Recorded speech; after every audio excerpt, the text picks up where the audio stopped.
प्यारे विद्यार्थियों, सब तो पहला आप सब ਨੂੰ ਮੇਰੇ यानी गुरमीत सिंह मीत ਵੱਲੋਂ प्यार भरी सत श्री अकाल। पिछली वीडियो ਦੇ ਵਿੱਚ ਅਸੀਂ मैथ ਦੀ ਰਿਵੀਜ਼ਨ ਸਟਾਰਟ ਕੀਤੀ ਸੀ ਤੇ ਪਹਿਲੇ 6 ਚੈਪਟਰਸ ਦੀ ਰਿਵੀਜ਼ਨ ਕਰ ਲਈ ਸੀ। ਅੱਜ ਦੀ ਇਸ ਵੀਡੀਓ ਦੇ ਵਿੱਚ ਅਸੀਂ 7th ਚੈਪਟਰ ਤੋਂ ਜਿਹੜੀ ਹੈ ਰਿਵੀਜ਼ਨ ਉਹ ਆਪਣੀ ਸਟਾਰਟ ਕਰਾਂਗੇ। ਸੋ ਦੇਖਦੇ ਹਾਂ 7th ਚੈਪਟਰ ਕਿਹੜਾ ਹੈ। ਹਾਂਜੀ, 7th ਚੈਪਟਰ ਹੈ ਆਪਣੇ ਕੋਲ ਕੋਆਰਡੀਨੇਟ ਜਿਓਮੈਟਰੀ यानी कि निर्देशक अंक ਜਮਾਇਤੀ। ਇਹਦੇ ਵਿੱਚ ਜਿਹੜਾ ਸਭ ਤੋਂ ਪਹਿਲਾਂ ਫਾਰਮੂਲਾ ਆਉਂਦਾ ਹੈ ਉਹ ਹੈ दूरी सूत्र ਦਾ यानी कि डिस्टेंस फार्मूला।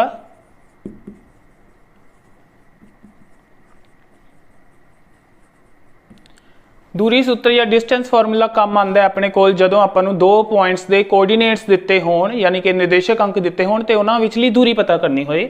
सुपोज दो पॉइंट्स हैं ए ते बी, x1 y1 पहले दे कोऑर्डिनेट्स हैं, x2 y2 दूजे दे कोऑर्डिनेट ने। तो उन्होंने विच जिहड़ी दूरी है ए तो बी तक दी आह वाली दूरी कड्ढण दे लई आपां फार्मूला यूज़ करते हाँ रूट x2 माइनस x1 उहदा square plus then y2 minus y1 उहदा स्केयर। हाँ जी, ये फार्मूला हुंदा है अपने कोल दूरी सूत्र। जेकर आपां किसी बिंदु की ओरिजन यानी कि मूल बिंदु तो दूरी पता करनी होए, मूल बिंदु हुंदा अपने कोल 0 0 ते दूसरा बिंदु है से ए जिहदी आपां दूरी पता करनी है मूल बिंदु तो उहदे कोऑर्डिनेट्स जेकर एक्स वाई होणगे तां ओ ए इत्थे आ जिहड़ी दूरी सी ये ए बी सी तां इत्थे ओ ते ए विचली दूरी यानी ओ ए बराबर होएगी।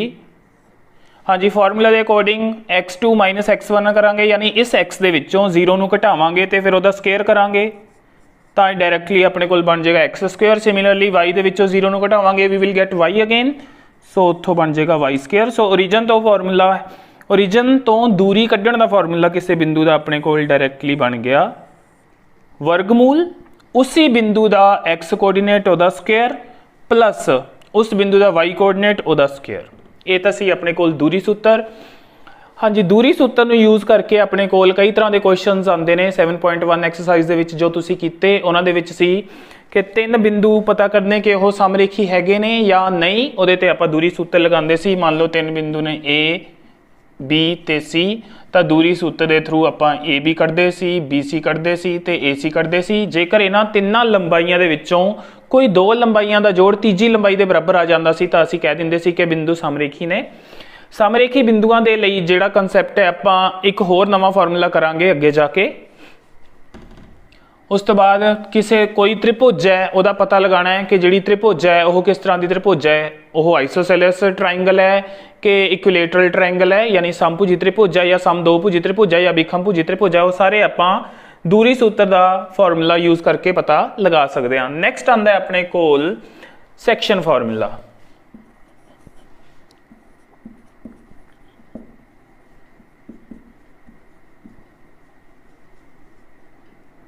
जिन्हों आपां विभाजन सूत्र बोलते हैं।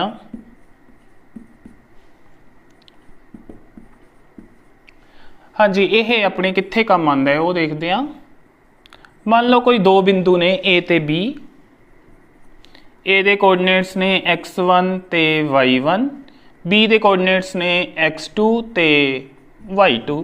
इन्हां दे विचकार किते इस पूरी जिहड़ी ए बी दी लंबाई है ए बी दी दूरी है उहदे विच किते कोई बिंदु P है ऐसा जिहड़ा इस पूरी लेंथ नूं इस पूरी दूरी नूं किसी खास अनुपात दे विच वंडदा है, किसी खास रेशो दे विच वंडदा है, m1 रेशो m2 दे विच वंडदा है। तां आपां उस बिंदु दे निर्देशक अंक पता करने होण यानी कि वो बिंदु की होएगा वो पता करन दे लई आपां विभाजन सूत्र दी वरतों करदे हां। सो पहला अपने कोल x कोऑर्डिनेट हुंदा जो P बिंदु दा वो मिलता है आपां नूं m1 x2 plus m2 x1 over m1 plus m2 तो इत्थों आपां नूं p बिंदु का जो x वाला निर्देशक अंक है वो मिल जाएगा।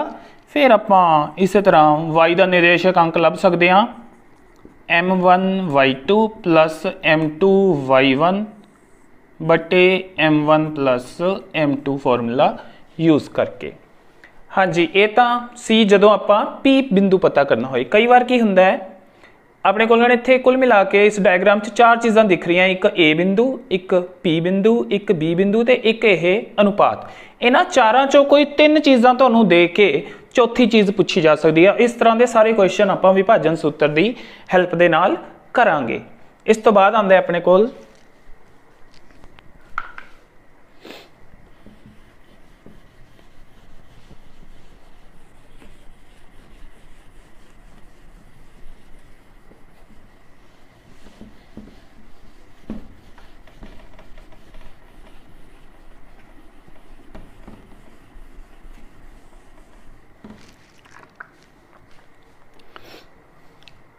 हाँ जी, नैक्सट आंदा अपने कोल मध्य बिंदु सूत्र।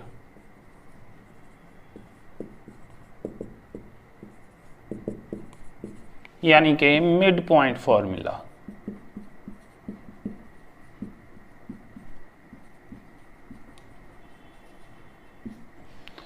मिड पॉइंट फॉर्मूला नाम तो ही पता लगता है मध्य बिंदु, यानी कि जदों आपां नूं कोई 2 बिंदु दिते होण, उन्हां 2 बिंदुआं दे विचकार जिहड़ी कुल दूरी है ਉਹਦਾ ਅੱਧ ਕਿੱਥੇ ਹੋਏਗਾ, ਉਸ ਬਿੰਦੂ ਦੇ ਨਿਰਦੇਸ਼ਕ ਅੰਕ ਜਾਂ ਕੋਆਰਡੀਨੇਟਸ ਲੱਭਣ ਦੇ ਲਈ ਆਪਾਂ ਮੱਧ ਬਿੰਦੂ ਸੂਤਰ ਦੀ ਵਰਤੋਂ ਕਰਦੇ ਹਾਂ। ਤੇ ਮੱਧ ਬਿੰਦੂ ਸੂਤਰ ਹੁੰਦਾ ਹੈ ਜੇਕਰ ਕੋਈ 2 ਬਿੰਦੂ ਨੇ A ਜਿਹਦੇ ਕੋਆਰਡੀਨੇਟਸ x1 y1 ਨੇ ਤੇ ਬਿੰਦੂ B ਹੈ ਜਿਹਦੇ ਕੋਆਰਡੀਨੇਟਸ x2 y2 ਨੇ, ਤਾਂ ਉਹਨਾਂ ਦੇ ਵਿਚਕਾਰ ਜਿਹੜਾ ਉਹਨਾਂ ਦਾ ਮੱਧ ਬਿੰਦੂ ਹੋਏਗਾ ਉਹਨੂੰ ਕੱਢਣ ਦਾ ਫਾਰਮੂਲਾ ਹੈ x1 plus x2 over 2 y1 plus y2 over 2। ਇਹ ਹੈ ਆਪਣੇ ਕੋਲ ਮੱਧ ਬਿੰਦੂ ਪਤਾ ਕਰਨ ਦਾ ਫਾਰਮੂਲਾ। ਮੱਧ ਬਿੰਦੂ ਦੇ ਨਿਰਦੇਸ਼ਕ ਅੰਕ ਆਪਾਂ x ਤੇ y ਮੰਨ ਕੇ ਚੱਲੀਏ ਤਾਂ ਆਏਗੀ x ਦੀ ਵੈਲਿਊ ਤੇ ਇਹ ਆ ਜਾਏਗੀ ਆਪਣੇ ਕੋਲ y ਦੀ ਵੈਲਿਊ। ਮੱਧ ਬਿੰਦੂ ਫਾਰਮੂਲਾ ਜਿਹੜਾ ਹੈ ਇਹ ਵਾਲਾ ਆਪਣੇ ਕੋਲ ਸਰਕਲ ਦੇ ਕੁਐਸਚਨ ਦੇ ਵਿੱਚ ਯੂਜ਼ ਹੁੰਦਾ ਹੈ। ਤੁਹਾਨੂੰ ਯਾਦ ਹੋਏਗਾ ਸਰਕਲ ਦੇ ਕੁਐਸਚਨ ਦੇ ਵਿੱਚ, ਕਿਉਂਕਿ ਆ ਜਿਹੜਾ ਕੇਂਦਰ ਹੁੰਦਾ ਸਰਕਲ ਦਾ ਸੈਂਟਰ ਉਹ ਡਾਇਆਮੀਟਰ ਦੇ ਸੈਂਟਰ 'ਚ ਹੁੰਦਾ ਬਿਲਕੁਲ। ਯਾਨੀ ਕਿ ਜੇਕਰ ਆਪਣੇ ਕੋਲ ਡਾਇਆਮੀਟਰ ਦੇ ਐਂਡ ਪੁਆਇੰਟਸ ਯਾਨੀ ਇੱਧਰ ਵਾਲਾ ਬਿੰਦੂ x1 ਤੇ y1 ਤੇ ਉੱਧਰ ਵਾਲਾ ਬਿੰਦੂ x2, y2 ਦਿੱਤਾ ਹੋਏ ਤਾਂ ਆਪਾਂ ਇੱਥੋਂ ਮੱਧ ਬਿੰਦੂ ਸੂਤਰ ਦਾ ਪ੍ਰਯੋਗ ਕਰਕੇ ਸੈਂਟਰ ਦੇ ਕੋਆਰਡੀਨੇਟਸ ਯਾਨੀ ਕਿ ਸਰਕਲ ਦੇ ਸੈਂਟਰ ਦੇ ਕੋਆਰਡੀਨੇਟਸ ਆਪਾਂ ਲੱਭ ਸਕਦੇ ਹਾਂ। ਜਾਂ ਫਿਰ ਕੋਈ A ਤੇ B ਦੇ ਵਿੱਚੋਂ ਕੋਈ ਇੱਕ ਬਿੰਦੂ ਦੇ ਦਿੱਤਾ ਗਿਆ ਤੇ ਨਾਲ ਕੇਂਦਰ ਦੇ ਨਿਰਦੇਸ਼ਕ ਅੰਕ ਦੇ ਦਿੱਤੇ ਗਏ ਤਾਂ ਆਪਾਂ ਜਿਹੜਾ ਮਿਸਿੰਗ ਹੋਇਆ A ਤੇ B ਦੇ ਵਿੱਚੋਂ ਉਹਦੇ ਕੋਆਰਡੀਨੇਟਸ ਵੀ ਲੱਭ ਸਕਦੇ ਹਾਂ ਮੱਧ ਬਿੰਦੂ ਸੂਤਰ ਦੀ ਹੈਲਪ ਦੇ ਨਾਲ। ਨੈਕਸਟ ਹੈ ਆਪਣੇ ਕੋਲ area of triangle.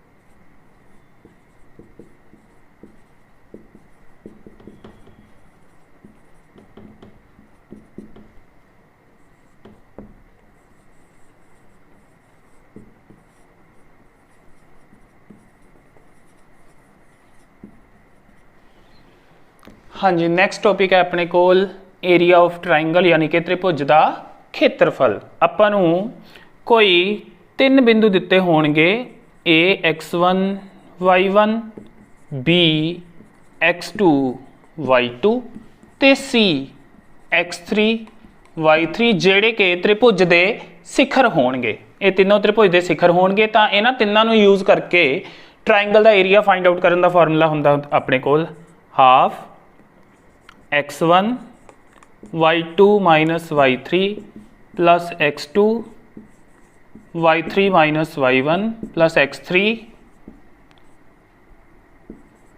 y1 minus y2। ਇਹ ਫਾਰਮੂਲਾ ਹੁੰਦਾ ਆਪਣੇ ਕੋਲ त्रिभुज ਦਾ ਏਰੀਆ फाइंड आउट ਕਰਨ ਦਾ। हाँ जी, एक ਜਿਹੜੀ ਲਾਸਟ ਐਕਸਰਸਾਈਜ਼ ਹੈ ਹੁਣ ਇਸ ਚੈਪਟਰ ਦੀ ਉਹਦੇ ਵਿੱਚ ਕੁਐਸਚਨਸ ਆਉਂਦੇ ਨੇ कि अपने कोल कोई 3 बिंदु दे दिते गए ने A B ते C। आप जो उन्होंने 3 बिंदुओं को मान लीए तो कह दिता जाता कि वह तीनों बिंदु समरेखी ने, तो वो जोड़े बिंदु होंगे ने उन्होंने कोई ना कोई अपने कोल मिसिंग टर्म होंगी है, सेक के होंगे। तुहानू याद होएगा ਉਹ k ਦੀ ਵੈਲਿਊ ਲੱਭਣੀ ਹੁੰਦੀ ਹੈ। ਕਿਹਾ ਹੁੰਦਾ ਹੈ ਕਿ A B C ਨੇ ਜਿਹੜੇ ਇਹ ਸਮਰੇਖੀ ਨੇ। ਹਾਂਜੀ, ਉਸ ਤਰ੍ਹਾਂ ਦੇ ਕੁਐਸਚਨਸ ਜਦੋਂ ਤੁਸੀਂ ਉੱਥੇ ਕਰਦੇ ਸੀ ਆਪਣੀ 10th ਕਲਾਸ ਦੇ ਵਿੱਚ, ਤੁਸੀਂ ਕਰਦੇ ਸੀ ਕਿ ਏਰੀਆ ਆਫ ਟ੍ਰਾਇੰਗਲ ਨੂੰ ਫਾਈਂਡ ਆਊਟ ਕਰਦੇ ਸੀ। ਉਹਦੇ ਵਿੱਚ ਜਿੱਥੇ ਵੀ k ਯੂਜ਼ ਹੁੰਦਾ ਸੀ, k ਯੂਜ਼ ਕਰਦੇ ਸੀ, ਸਾਹਮਣੇ ਉਹਦੇ ਕਰ ਦਿੰਦੇ ਸੀ 0, ਕਿਉਂਕਿ ਜਿਹੜੇ ਬਿੰਦੂ ਸਮਰੇਖੀ ਹੁੰਦੇ ਨੇ ਉਹਨਾਂ ਤੋਂ ਬਣਨ ਵਾਲੇ ਤ੍ਰਿਭੁਜ ਦਾ ਖੇਤਰਫਲ 0 ਹੁੰਦਾ। ਕਿਵੇਂ? 3 ਬਿੰਦੂ ਨੇ, ਬਿੰਦੂਆਂ ਤੋਂ ਜੇਕਰ ਤ੍ਰਿਭੁਜ ਬਣਦਾ ਆਪਣੇ ਕੋਲ, ਹੁਣ ਤੁਹਾਨੂੰ ਕਹਿ ਦਿੱਤਾ ਗਿਆ ਕਿ ਬਿੰਦੂ ਨੇ ਸਮਰੇਖੀ। ਸਮਰੇਖੀ ਹੋਣ ਦਾ ਮਤਲਬ ਤਿੰਨੇ ਬਿੰਦੂ ਇੱਕ ਰੇਖਾ ਤੇ ਆ, 2 ਤਾਂ ਪਹਿਲਾਂ ਹੀ ਇੱਕ ਰੇਖਾ ਤੇ ਹੈਗੇ ਆ। ਜਦੋਂ ਸਮਰੇਖੀ ਕਹਿ ਦਿੱਤਾ ਜਾਂਦਾ ਤਾਂ ਤੀਜਾ ਬਿੰਦੂ ਵੀ ਆਪਣੇ ਕੋਲ ਇਸ ਰੇਖਾ ਤੇ ਪਹੁੰਚੇਗਾ। ਇਸ ਰੇਖਾ ਤੇ ਆ ਗਿਆ ਤੀਜਾ ਬਿੰਦੂ, ਤਾਂ ਜਿਹੜੀ ਤ੍ਰਿਭੁਜ ਦੀ ਹਾਈਟ ਹੁੰਦੀ ਹੈ ਉਹ ਤਾਂ ਹੋ ਗਈ 0। ਜਦੋਂ ਉਹ ਖਤਮ ਹੋ ਗਈ, ਤ੍ਰਿਭੁਜ ਦੀ ਹਾਈਟ ਖਤਮ ਹੋ ਗਈ, ਤਾਂ ਆਪਣੇ ਕੋਲ ਤ੍ਰਿਭੁਜ ਦਾ ਏਰੀਆ ਕੀ ਹੋ ਜਾਏਗਾ, ਜੋ ਕਿ ਹੁੰਦਾ ਹੈ half into base into height. ਜੇ ਹਾਈਟ 0 ਹੋ ਗਈ ਤਾਂ ਤ੍ਰਿਭੁਜ ਦਾ ਏਰੀਆ 0 ਹੋ ਗਿਆ। ਤਾਂ ਕਰਕੇ ਆਪਾਂ ਤ੍ਰਿਭੁਜ ਦੇ ਏਰੀਆ ਨੂੰ 0 ਦੇ ਇਕੁਅਲ ਕਰਕੇ ਉੱਥੋਂ k ਦੀ ਵੈਲਿਊ ਲੱਭ ਲੈਂਦੇ ਹੁੰਦੇ ਆ ਉਸ ਤਰ੍ਹਾਂ ਦੇ ਕੁਐਸਚਨ ਦੇ ਵਿੱਚ। ਪਰ ਜੇਕਰ ਆਪਾਂ ਇਹ ਮੈਥਡ ਯੂਜ਼ ਕਰੀਏ ਤਾਂ ਬਹੁਤ ਲੈਂਥੀ ਮੈਥਡ ਹੈ k ਦੀ ਵੈਲਿਊ ਫਾਈਂਡ ਆਊਟ ਕਰਨ ਦਾ, ਤੇ ਆਪਣੇ ਕੋਲ ਆਪਾਂ ਟਾਈਮ ਸੇਵ ਕਰਨਾ ਹੁੰਦਾ ਹੈ ਕਿਸੇ ਵੀ ਟੈਸਟ ਦੇ ਵਿੱਚ। ਜਦੋਂ ਆਪਾਂ ਕੰਪੀਟੀਟਿਵ ਐਗਜ਼ਾਮ ਦੇ ਵਿੱਚ ਬੈਠਦੇ ਹਾਂ ਤਾਂ ਇਸ ਵਾਲੇ ਕੁਐਸਚਨ ਨੂੰ ਤੁਸੀਂ ਦੂਸਰੇ ਮੈਥਡ ਦੇ ਨਾਲ ਕਿਹੜੇ ਨਾਲ ਕਰ ਸਕਦੇ ਹੋ, ਜਦੋਂ ਬਿੰਦੂ ਸਮਰੇਖੀ ਕਹੇ ਹੋਣਗੇ ਤੇ ਇਸੇ ਤਰ੍ਹਾਂ k ਦੀ ਵੈਲਿਊ ਲੱਭਣ ਦਾ ਕੁਐਸਚਨ ਆ ਗਿਆ ਤਾਂ ਇੱਕ ਫਾਰਮੂਲਾ ਜਿਹੜਾ ਤੁਸੀਂ ਯੂਜ਼ ਕਰ ਸਕਦੇ ਹੋ। ਜੇ ਬਿੰਦੂ ਨੇ x1 y1, b ਹੈ x2 y2 ਤੇ c ਹੈ x3 y3, ਤਾਂ ਸਮਰੇਖੀ ਵਾਲੇ ਬਿੰਦੂ ਵਾਲੇ ਕੁਐਸਚਨ ਦੇ ਵਿੱਚ ਤੁਸੀਂ ਇੱਕ ਫਾਰਮੂਲਾ ਯੂਜ਼ ਕਰੋਗੇ। ਇਸ y2 ਦੇ ਵਿੱਚੋਂ y1 ਨੂੰ ਸਬਟਰੈਕਟ ਕਰਨਾ ਹੈ ਬਟੇ x2 ਦੇ ਵਿੱਚੋਂ x1 ਨੂੰ ਸਬਟਰੈਕਟ ਕਰਨਾ, x2 ਮਾਈਨਸ x1, ਤੇ ਇਹਨੂੰ ਬਰਾਬਰ ਰੱਖ ਦੇਣਾ ਹੈ y3 minus y2 over x3 minus x2 ਦੇ। ਹਾਂਜੀ, ਇਹ ਸਲੋਪ ਦਾ ਫਾਰਮੂਲਾ ਹੁੰਦਾ ਹੈ ਜੋ ਕਿ +1 ਚ ਕੰਮ ਆਉਂਦਾ ਹੈ, ਬਟ ਇਹ ਫਾਰਮੂਲਾ ਆਪਾਂ ਇਸ ਕੁਐਸਚਨ ਦੇ ਵਿੱਚ ਯੂਜ਼ ਕਰ ਸਕਦੇ ਹਾਂ ਤਾਂ ਕਿ ਆਪਾਂ ਈਜ਼ੀਲੀ ਉਹਦਾ ਆਨਸਰ ਨਿਕਾਲ ਸਕੀਏ ਤੇ ਆਪਣਾ ਟਾਈਮ ਵੀ ਬਚ ਸਕੇ। ਹਾਂਜੀ ਬੱਚਿਓ, ਨੈਕਸਟ ਚੈਪਟਰ ਹੈ ਆਪਣੇ ਕੋਲ ਚੈਪਟਰ ਨੰਬਰ 8, ਜਿਹਦਾ ਨਾਮ ਹੈ ਟ੍ਰਿਗਨੋਮੈਟ੍ਰਿਕ ਰੇਸ਼ੀਓਜ਼ यानी त्रिकोण। हाँ जी, अपने कोल 6 ट्रिग्नोमैट्रिक रेशियोज होंदियां ने। 6 रेशियोज किहड़ियां होंदियां ने? पहली हुंदी है साइन थीटा, दूजी हुंदी है कोस थीटा, तीजी हुंदी है टैन थीटा, फिर आंदा है साइन दा उल्टा यानी कि कोसीकेंट थीटा, फिर आंदा है कोस दा उल्टा यानी कि सीकेंट थीटा, लास्ट दे विच टैन दा उल्ट जो कि हुंदा है कोट थीटा। हाँ जी, किसी समकोणी त्रिभुज दे विच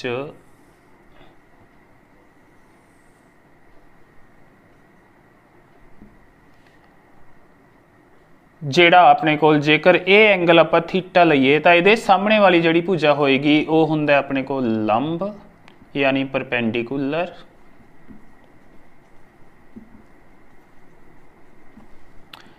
इस एंगल के नाल वाली जिहड़ी भुजा हुंदी है उहनूं बोलदे आं आपां आधार यानी कि बेस, ते 90 के सामने वाली 90 के कोण के सामने वाली जिहड़ी भुजा हुंदी है उहनूं कहंदे आं आपां करण, ते ओह हुंदा है हाइपोटेन्यूज। हाँ जी, सब तो पहली जिहड़ी ट्रिग्नोमैट्रिक रेशियो है साइन थीटा, वो हुंदी है अपने कोल लंब बटे करण के बराबर। लंब बटे करण यानी कि इहनूं आपां इंग्लिश दे विच लिखण वेले P यूज़ करते हैं तो करण दे विचों आपां H यूज़ करते हैं, सो ये बन जाता है अपने कोल P ओवर H। दूजी है जो ट्रिग्नोमैट्रिक रेशियो वो हुंदी है अपने कोल आधार बटे करण यानी कि B बटे H। तीजी हुंदी है जिहड़ी वो हुंदी है लंब बटे आधार टैन यानी कि लंब बटे आधार यानी कि P बटे B। कोसीकेंट जिहड़ी हुंदी है वो हुंदी है अपने कोल साइन दा उल्ट यानी कि करण बटे लंब यानी कि H बटे P। ਸੀਕੈਂਟ ਹੁੰਦੀ ਹੈ ਜਿਹੜੀ ਉਹ ਹੁੰਦੀ ਹੈ ਆਪਣੇ ਕੋਲ ਕੋਸ ਦਾ ਉਲਟ ਯਾਨੀ ਕਿ ਕਰਨ ਬਟੇ ਆਧਾਰ ਇਹ ਬਣ ਜਾਏਗੀ h/b ਤੇ ਕੋਟ ਜਿਹੜਾ ਹੁੰਦਾ ਹੈ ਉਹ tan ਦਾ ਰੈਸੀਪ੍ਰੋਕਲ ਹੁੰਦਾ ਹੈ, tan ਦਾ ਉਲਟਾ ਹੁੰਦਾ ਹੈ, ਸੋ ਇਹ ਹੁੰਦਾ ਹੈ ਆਧਾਰ ਬਟੇ ਲੰਬ ਯਾਨੀ ਕਿ b/p ਦੇ ਇਕੁਅਲ। ਹਾਂਜੀ ਇਹ ਤਾਂ ਹੋ ਗਈਆਂ ਆਪਣੇ ਕੋਲ 6 ਟ੍ਰਿਗਨੋਮੈਟ੍ਰਿਕ ਰੇਸ਼ੀਓਜ਼। ਜਿਹੜਾ ਹੁੰਦਾ ਆਪਣੇ ਕੋਲ ਹੁਣ ਕੋਸੀਕੈਂਟ ਥੀਟਾ ਉਲਟਾ ਹੁੰਦਾ ਹੈ ਸਾਈਨ ਦਾ, ਸੋ ਇਹਨੂੰ ਆਪਾਂ 1/sin ਥੀਟਾ ਵੀ ਯੂਜ਼ ਕਰ ਸਕਦੇ ਹਾਂ ਆਪਣੇ ਕੁਐਸਚਨਸ ਦੇ ਵਿੱਚ। ਸੀਕੈਂਟ ਥੀਟਾ ਹੁੰਦਾ ਜਿਹੜਾ ਉਹ ਉਲਟਾ ਹੁੰਦਾ ਹੈ ਕੋਸ ਦਾ, ਸੋ ਇਹਨੂੰ ਆਪਾਂ 1/cos ਥੀਟਾ ਯੂਜ਼ ਕਰਦੇ ਹਾਂ। ਤੇ ਜਿਹੜਾ ਹੁੰਦਾ ਕੋਟ ਥੀਟਾ ਉਹ 1/tan ਥੀਟਾ ਯੂਜ਼ ਕੀਤਾ ਜਾ ਸਕਦਾ ਹੈ। ਹਾਂਜੀ ਜਿਹੜਾ ਹੁਣ tan ਤੇ ਕੋਟ ਨੇ ਉਹ ਸਿੰਪਲ ਫਾਰਮ 'ਚ ਲਿਖੇ ਜਾਂਦੇ ਨੇ, ਸਾਈਨ ਤੇ ਕੋਸ ਦੀ ਫਾਰਮ ਨੂੰ ਆਪਾਂ ਸਿੰਪਲ ਫਾਰਮ ਬੋਲਦੇ ਹਾਂ। ਸੋ tan ਨੂੰ ਲਿਖਦੇ ਹਾਂ ਆਪਾਂ sin ਥੀਟਾ ਬਟੇ ਕੋਸ ਥੀਟਾ, ਤੇ ਜਿਹੜਾ ਕੋਟ ਥੀਟਾ ਹੁੰਦਾ ਉਹਨੂੰ ਲਿਖਦੇ ਹਾਂ ਆਪਾਂ ਕੋਸ ਥੀਟਾ ਬਟੇ sin ਥੀਟਾ।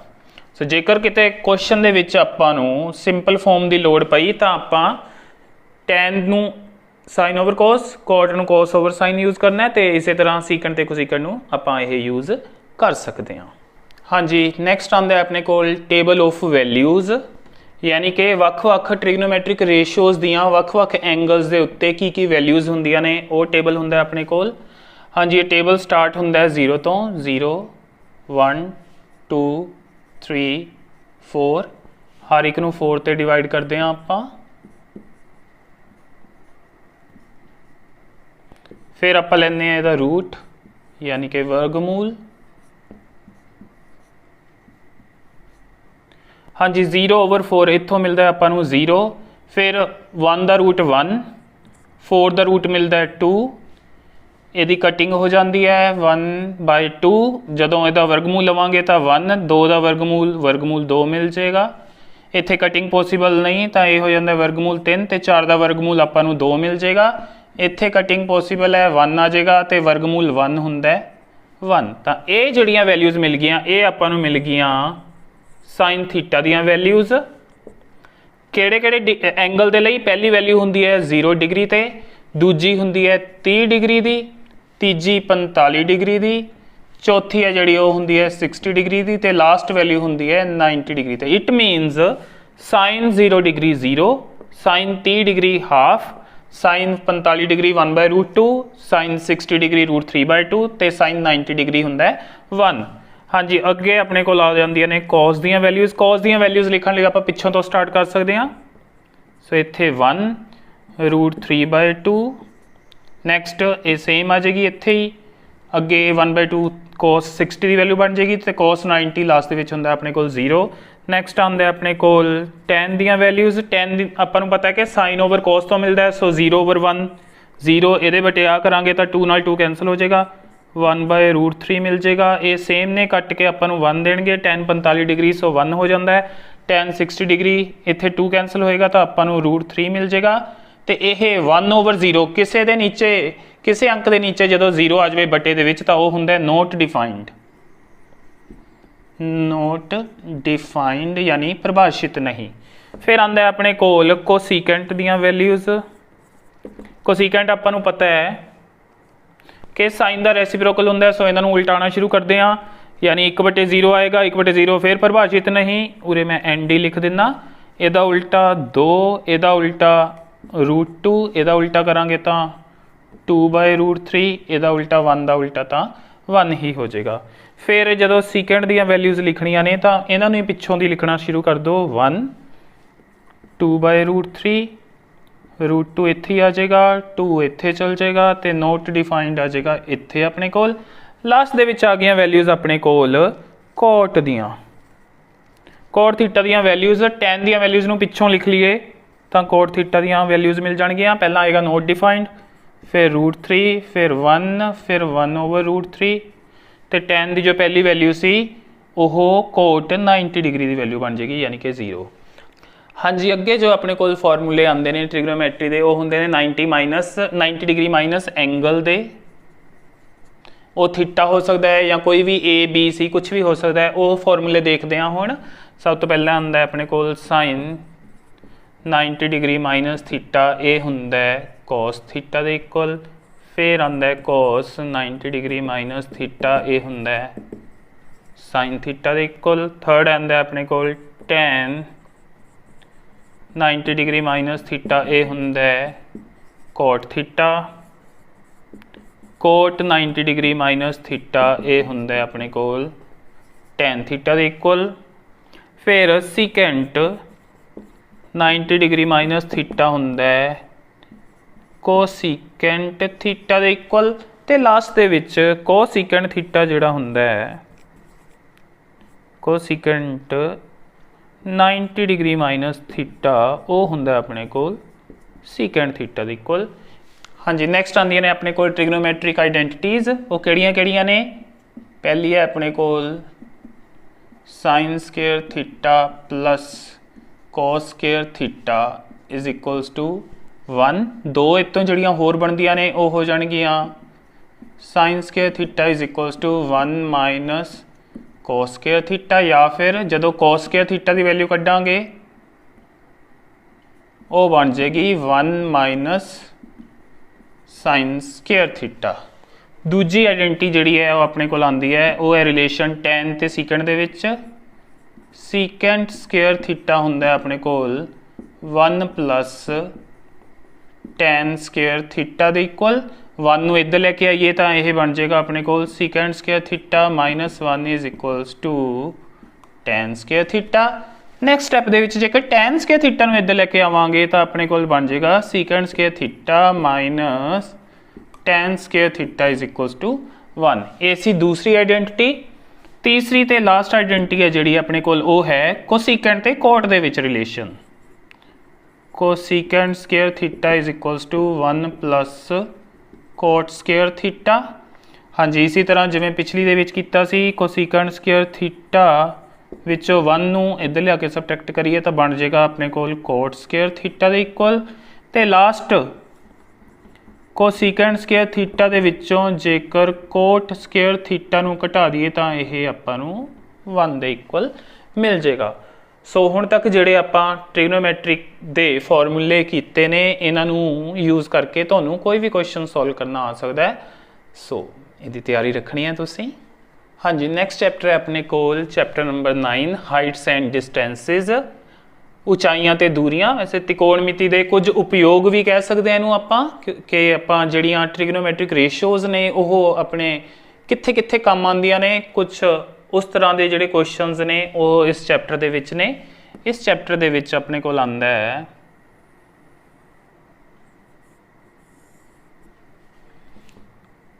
हाँ जी, जेकर कोई परसन इत्थे खड़ा है तो वह उपर किसी छत ते या उपर किसी ऑब्जैक्ट नूं देख रहा है। सपोज करो उपर कोई पतंग है उधर देख रहा है, तो उस केस दे विच आ जिहड़ी इत्थों अख तो जिहड़ी लाइन जाती है, आई तो जिहड़ी लाइन जाती है उन्होंने बोलते हैं आपां line of site. Line of site SIGHT, या फिर दृष्टि रेखा।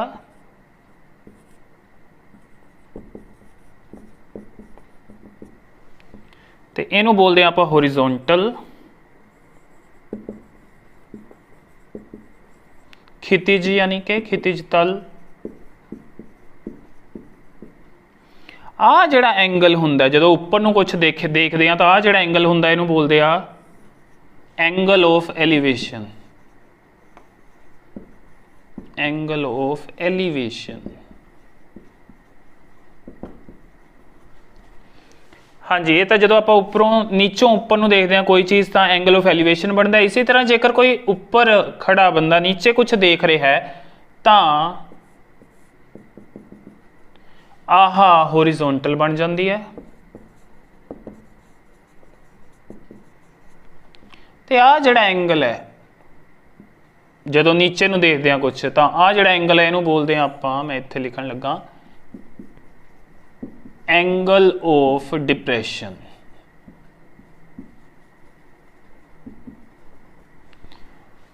इन्हां चीज़ों तो इलावा जो चीज़ां अपने काम आंदियां ने वो 8th चैप्टर दे विच ट्रिग्नोमैट्रिक रेशियोज़ दे जिहड़े फॉर्मूले कीते ने या फिर उन्हां दीयां जिहड़ियां वैल्यूज़ दा आपां टेबल कीता सी उत्थों आपां उन्होंने यूज़ करके इस तरह के क्वेश्चनस अटैम्प्ट करते हैं।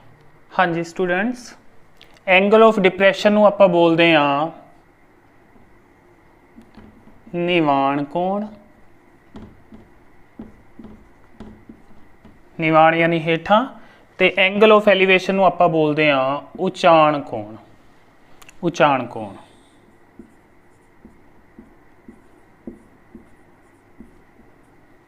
हाँ जी स्टूडेंट्स, नैक्सट चैप्टर अपने को चैप्टर नंबर 10 जो कि है सर्कल्स यानी कि चक्कर। चक्कर की डेफिनेशन की हुंदी है, किसी प्लेन दे विच यानी कि समतल दे विच कोई बिंदु है अपने को फिक्स हुंदा है, उस तो सेम डिस्टेंस ते रहन वाले जेकर आपां इस तरह सेम दूरी ते रहन वाले बिंदुआं दा इकट्ठ लै लईए तां अपने कोल जिहड़ी डायग्राम बनदी है उहनूं आपां सर्कल बोलदे हां। वो जिहड़ा फिक्स बिंदु हुंदा है जिहड़ा उहनूं बोलदे हां आपां सेंटर, सेंटर यानी केंद्र, ते जिहड़ा डिस्टेंस हुंदा है उस फिक्स बिंदु तो सारे बिंदुआं दा जिहड़ा डिस्टेंस हुंदा उहनूं आपां आर दे नाल रिप्रजेंट करदे हां ते उहनूं बोलदे हां आपां रेडियस यानी कि अर्ध व्यास। इस तो बाद आपां गल करदे हां एक रेखा ते एक सर्कल इकट्ठे किस तरह के रूप में हो सकते हैं। सब तो पहला केस है जदों रेखा है जिहड़ी लाइन है वह सर्कल नूं टच किए बिना उहदे बाहरों ही लंघ जाती है। ये फर्स्ट केस है, पहली कंडीशन है।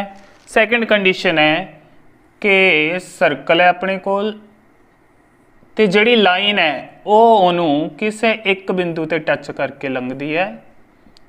सपोज वो फिक्स बिंदु यह है, ये सैकेंड कंडीशन है अपने कोल। थर्ड कंडीशन है जिहड़ी उस दे विच जिहड़ी लाइन है वह सर्कल नूं एक तो ज़्यादा बिंदुआं ते कटदी है। ये थर्ड केस है अपने कोल।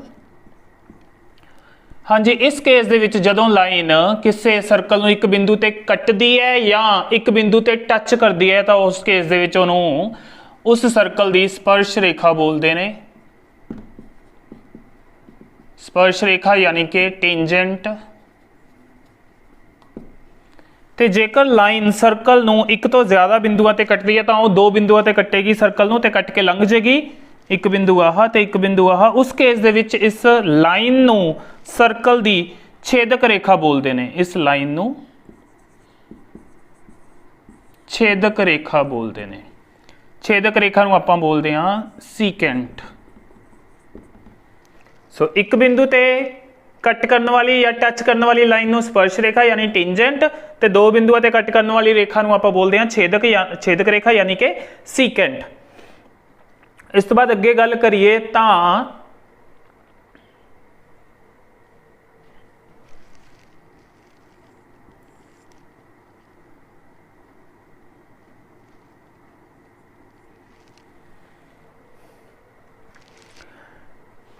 हाँ जी, जिथे स्पर्श रेखा किसी सर्कल नूं स्पर्श करती है यानी टच करती है उस पॉइंट नूं आपां बोलते हैं स्पर्श बिंदु यानी कि पॉइंट ऑफ कॉन्टैक्ट। सो आ जिहड़ा बिंदु होएगा इस नूं बोलते हैं आपां स्पर्श बिंदु यानी कि पॉइंट ऑफ कॉन्टैक्ट, जिथे कॉन्टैक्ट होया दोनों का, सर्कल दा ते लाइन दा। सो ये सी अपने कोल तीन केसिस जदों एक लाइन ते एक सर्कल इकट्ठे हुंदे ने। हाँ जी, अगे गल करते हैं कि एक सर्कल नूं एक बिंदु ते किन्नियां स्पर्श रेखावां खिंचियां जा सकदियां ने। किसी सर्कल नूं एक बिंदु ते सिर्फ एक स्पर्श रेखा खिंची जा सकती है। जे आपां होर रेखावां खिंचण दी कोशिश करांगे तां ओह सर्कल नूं कट करके लंघणगीआं, यानी वो स्पर्श रेखावां ना होके सर्कल दियां सीकेंट्स बन जाणगीआं। सो इक्को ही स्पर्श रेखा हुंदी है अपने कोल ते बाकी सारियां की बन जाणगीआं छेदक रेखावां। यह छेदक रेखा होएगी, इस दी गल करिए ये भी छेदक रेखा हो जाएगी अपने कोल। सो चक्कर नूं एक बिंदु ਤੇ स्पर्श करने वाली एक ही स्पर्श रेखा हुंदी है।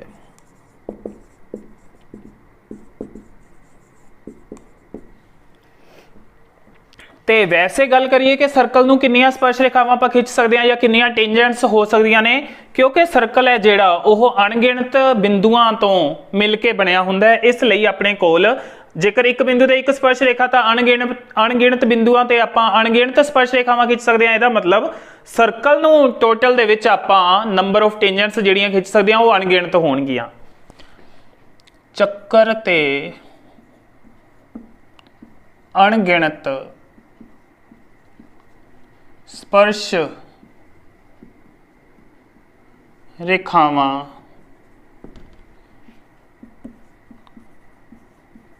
खिंचियां जा सकदियां हन। वैसे अणगिणत पर एक बिंदु ते केवल एक। उस तो बाद गल करते हैं कि स्पर्श सर्कल नूं पैरेलल यानी कि समांतर स्पर्श रेखावां कितनियां खिंचियां जा सकदियां ने। हाँ जी, जेकर कोई अपने कोल यह सर्कल है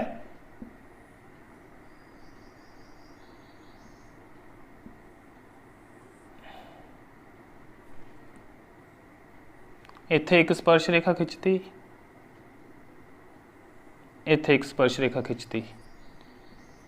हाँ जी, सर्कल नूं केवल ते केवल दो समांतर स्पर्श रेखावां खिंचियां जा सकदियां ने। चक्कर ते दो समांतर स्पर्श रेखावां खिंचियां जा सकदियां हन। हाँ जी, इस केस दे विच किसी ने अणगिणत नहीं कहना क्योंकि समांतर की गल हो रही है। समांतर च दो आंदियां ने ते दो एक टाइम ते या तो आप एवें खिंच सकते हैं। जेकर किसी होर पासे नूं भी खिंचणियां चाहांगे, मान लो इधर नूं खिंचणियां चाहते हैं, एक ये हो जाएगी, इहदे समांतर इस तरह इधर जाएगी। सो उस केस च भी दो ही मिलणगियां। सो जोड़े दे विच अपने कोल स्पर्श रेखावां जिहड़ियां आपां समांतर खिंच सकते हैं केवल ते केवल दो एक टाइम ते। हाँ जी, अगे गल करते हैं किसी बिंदु तो चक्कर ते खिंचियां जा सकण वालियां स्पर्श रेखावां यानी किसी पॉइंट तो सर्कल के उत्ते आपां कितनियां टेंजेंट्स ड्रॉ कर सकते हैं, उन्हां दी गल करते हैं। ये डिपेंड करता है कि पॉइंट कित्थे है, कि पॉइंट सर्कल के अंदर है, सर्कल के बाहर है या सर्कल के उपर है। सो इहदे विच भी अपने कोल तीन केसिस होणगे। पहले case they which if the point is inside the circle, if point is inside the circle, point यानी कि चक्कर दे बिंदु चक्कर दे अंदर है, उस केस च की होएगा, ये अपने को सर्कल है। जेकर सर्कल दे अंदर कोई बिंदु होएगा उतों आप कोई लाइन ड्रॉ करने की कोशिश करांगे। इधर नूं मान लो इधर नूं करनी चाहते हैं, इधर नूं चल जाएगी, इधर नूं करनी चाहते हैं तो ऐ चल जाएगी। किसी भी सिचुएशन दे विच अपने कोल इस केस दे विच चक्कर नूं कोई भी स्पर्श रेखा नहीं खिंची जा सकती। सो जदों पॉइंट है जिहड़ा वो सर्कल के अंदर है, कोई स्पर्श रेखा नहीं खिंची जा सकती। No tangent, no tangent can be drawn, कोई स्पर्श रेखा नहीं।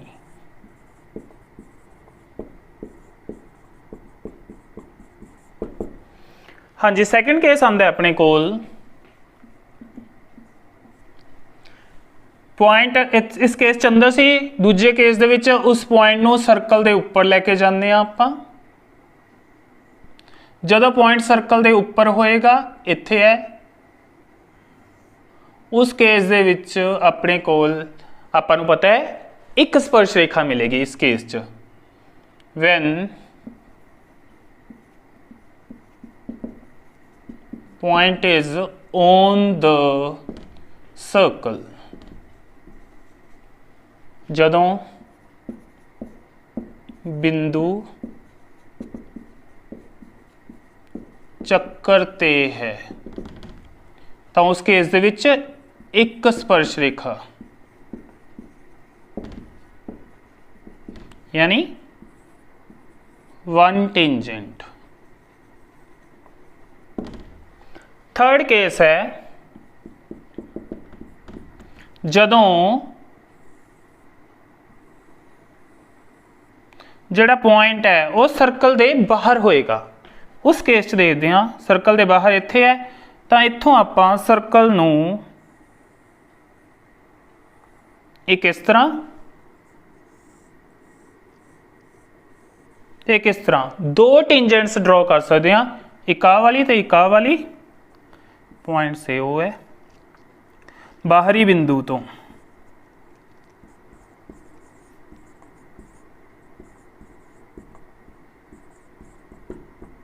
बाहरी बिंदु तो एक्सटीरियर पॉइंट यानी कि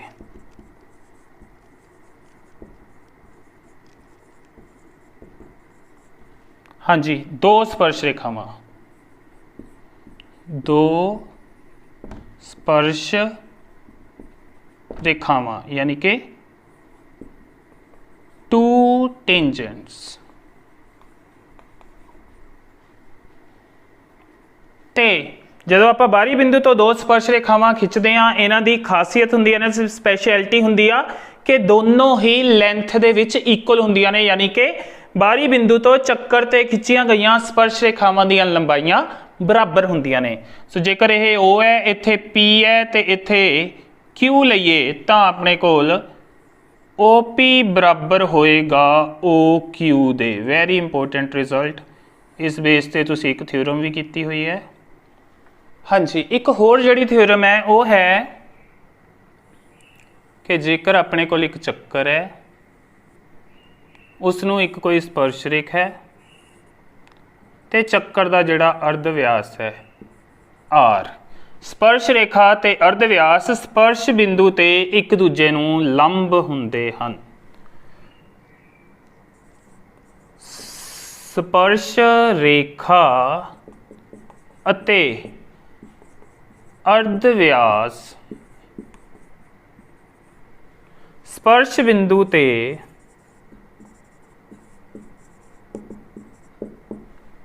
एक दूजे नूं लंब हुंदे हन, यानी कि at point of contact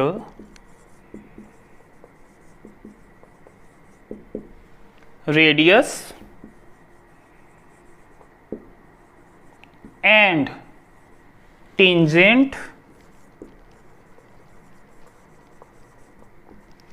are lumb means perpendicular to each other। सो ये भी इंपॉर्टेंट रिजल्ट है एक काफ़ी जो आम ही यूज होंगे। हाँ जी नैक्सट है कि जो बाहरी बिंदु तो आप स्पर्श रेखावां खिंचते हाँ सर्कल ते तो जिहड़ा केंद्र है उत्थों जेकर आप परपेंडिकुलर ड्रॉ कर दिए यानी दो रेडियस ले लिए ए 90 होएगा ए 90 होएगा तो आ जिहड़े दो एंगल्स हुंदे ने जिहड़ा बाहर जिस बिंदु तो स्पर्श रेखावां खिंचियां गईयां ने उस बिंदु ते जिहड़ा एंगल बनदा है ते सेंटर दे उत्ते जिहड़ा दोनों रेडियस दे विचकार एंगल बनदा है ओह दोनों दा जोड़ 180 डिग्री हुंदा है। इत्थे जेकर एंगल 1 ते एंगल 2 लईए इन्हां नूं आपां इत्थे एंगल 1 प्लस एंगल 2 ये हुंदा है 180 डिग्री। ये रिजल्ट भी तुसीं याद रखना है। हाँ जी होर जिहड़े क्वेश्चनस इस चैप्टर दे विचों तुहानूं मिल सकते हैं उन्हां क्वेश्चनस दे विच जिवें कि एक सर्कल है टेंजेंट है रेडियस है आपां नूं पता है कि ये कोण 90 डिग्री का हुंदा है तां तुहानूं से इत्थे P Q O P Q एक समकोणी त्रिभुज होएगी। त्रिभुज है जिहड़ी O P Q इहदियां तीन जिहड़ियां भुजावां ने P Q यानी कि length of tangent, O P यानी कि distance of point P from the centre ते O Q यानी रेडियस। इन्हां तिन्नां दे विचों कोई दो चीज़ां दे के तीजी चीज़ तुहानूं पुछी जा सकदी है। हाँ जी, होर जिहड़ा रिजल्ट तुसी याद रख सकते हो वो है कि सर्कल नूं बाहरों टच कर रहा कोई अपने कोल क्वाड्रीलेटरल, तो उस केस दे विच AB प्लस CD इक्वल हुंदा BC प्लस AD दे। हाँ जी, इस तो बाद एक होर रिजल्ट है कि सर्कल नूं बाहर तो टच करने वाला समांतर चतुर्भुज सम चतुर्भुज हुंदा है। चक्कर नूं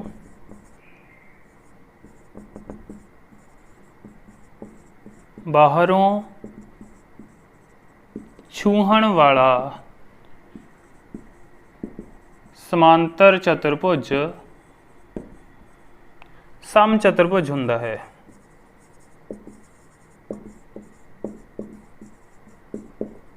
यानी कि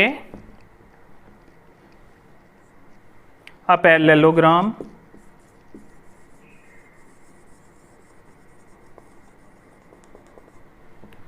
circumscribing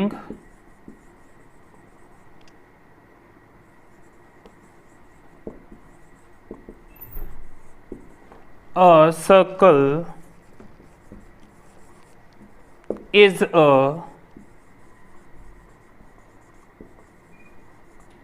rhombus। इस दे विच सर्कमस्क्राइबिंग का मतलब हुंदा है कि बाहर तो टच करना, उसनूं बोलते हैं आप सर्कमस्क्राइबिंग। हाँ जी, इस तो बाद एक लास्ट जो रिजल्ट रह गया इस चैप्टर का वो है कि जेकर सर्कल नूं बाहर तो एक क्वाड्रीलेटरल टच कर रहा है तो क्वाड्रीलेटरल दियां ओपोजिट साइड्स, जेकर एक क्वाड्रीलेटरल ABCD है तो इहदियां ओपोजिट साइड्स यानी AB ते CD सर्कल दे सेंटर ते जिहड़ा एंगल बनाणगियां, आ वाला एंगल ते इधरों C ते D भी जो एंगल बनाएंगे आ वाला एंगल, ये सप्लीमेंटरी होणगे। इत्थे एंगल 1 लेने, एंगल 2 लेने, तो इत्थे की होएगा एंगल 1 प्लस एंगल 2 180 डिग्री होएगा। इसे तरह BC ते उहदे ओपोजिट जिहड़ी साइड है AD, वो जिहड़े एंगल्स बनाएंगे, मान लो ये 3 बनाएगी तो आह वाली साइड बनाएगी एंगल 4 सेंटर ते, तो 3 ते 4 का जिहड़ा सम है वो भी अपने कोल 180 डिग्री होएगा। यानी कि opposite sides of a quadrilateral which touches a circle from outside, they made supplementary angles at the center of the circle। यानी कि किसी चतुर्भुज दियां भुजावां जिहड़ा कि किसी चक्कर नूं बाहर तो छूंदा है, उहदियां आमो सामणीਆਂ भुजावां चक्कर दे केंद्र ते संपूरक कोण बनाउणगीਆਂ। सप्लीमेंटरी 180 आ जाए या आ जाए सप्लीमेंटरी वर्ड, सप्लीमेंटरी या संपूरक, इसका मीनिंग कि दो कोणों का जोड़ होएगा 180 डिग्री। ओके स्टूडेंट्स, उम्मीद है तुहानू सारिਆਂ ਨੂੰ ਇਹ रिवीजन वाला पार्ट है ਜਿਹੜਾ अपना ये समझ आ गया होएगा चंगी तरह। फिर भी कोई तुहानू किसी क्वेश्चन ਦੇ ਵਿੱਚ कोई डाउट होए तो तुसी अपने डाउट्स मैनू कमेंट सैक्शन ਦੇ ਵਿੱਚ जाके पूछ सकते हो तो अपनी तैयारी जारी रखो। तो वीडियो ਨੂੰ अंत तक देखने ਲਈ ਤੁਹਾਡਾ ਧੰਨਵਾਦ। वीडियो ਤੁਹਾਨੂੰ ਚੰਗੀ ਲੱਗੀ ਹੋਏ ਤਾਂ ਤੁਸੀਂ ਇਹ ਵੀਡੀਓ ਆਪਣੇ फ्रेंड्स ਦੇ ਨਾਲ ਤੇ ਹੋਰ ਜਿਹੜੇ ਸਟੂਡੈਂਟਸ ਨੇ ਜਿਹੜੇ ਮੈਰੀਟੋਰੀਅਸ ਸਕੂਲ ਦਾ ਐਗਜ਼ਾਮ ਦੇਣ ਵਾਲੇ ਨੇ ਉਹਨਾਂ ਦੇ ਨਾਲ ਸ਼ੇਅਰ ਜ਼ਰੂਰ ਕਰਨਾ, ਸੋ ਦੈਟ ਮੈਕਸਿਮਮ ਸਟੂਡੈਂਟਸ ਇਸ ਤੋਂ ਫਾਇਦਾ ਉਠਾ ਸਕਣ।